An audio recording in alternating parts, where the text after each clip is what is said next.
Fathers day. നമ്മളിൽ പലരും നമ്മുടെ അച്ഛന്മാരെ അറിയാൻ വൈകി പോവാറുണ്ട്.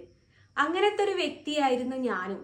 ഞാൻ എൻ്റെ അച്ഛനെ തിരിച്ചറിയാൻ ഒരുപാട് വൈകിപ്പോയി. എൻ്റെ വാപ്പ ഒരു ഡ്രൈവറായിരുന്നു. അദ്ദേഹം ഞാൻ ഉണരുന്നതിൻ്റെ മുമ്പേ ജോലിക്ക് പോവുകയും ഞാൻ ഉറങ്ങിയതിന് ശേഷമാണ് ജോലി കഴിഞ്ഞ് വീട്ടിലെത്തുകയും ചെയ്യാറ്. അപ്പോൾ വാപ്പയുമായിട്ടുള്ള കമ്മ്യൂണിക്കേഷൻ വളരെ കുറവായിരുന്നു എനിക്ക്. അതിന് വലിയൊരു സ്വപ്നമാണ് ഞാനൊരു ഡ്രൈവറായി തീരുക എന്നുള്ളത്. അതും വെറും ഡ്രൈവർ അല്ല, ഡ്രൈവർ ആവാൻ ആർക്കും പറ്റും. അദ്ദേഹത്തിൻ്റെ ആഗ്രഹം എന്ന് വെച്ചാൽ ഞാനൊരു ബസ് ഡ്രൈവർ ആവണം എന്നുള്ളതായിരുന്നു. കാരണം അദ്ദേഹം ഒരു ബസ് ഡ്രൈവർ ആയിരുന്നു. അങ്ങനെ ഇരിക്കെയാണ് വിവാഹശേഷം അദ്ദേഹം എന്നെ ഹെവി എടുക്കാൻ വേണ്ടിയിട്ട് പറഞ്ഞയക്കുന്നത്. ഹെവി എടുക്കാൻ പോയി കുറച്ച് ദൂരം വണ്ടി ഓടിച്ചപ്പോഴാണ് എൻ്റെ വാപ്പയുടെ വില ഞാൻ തിരിച്ചറിഞ്ഞത്.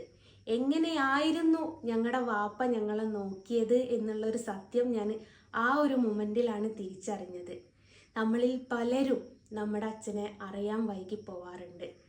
അതൊന്നും ഒഴിവാക്കി അവരെ നമ്മളെപ്പോഴും അറിഞ്ഞ് അവരുടെ കൂടെ ഒരു താങ്ങായിട്ട് നിൽക്കാൻ ശ്രമിക്കുക. എല്ലാവർക്കും ഹാപ്പി ഫാദേഴ്സ് ഡേ.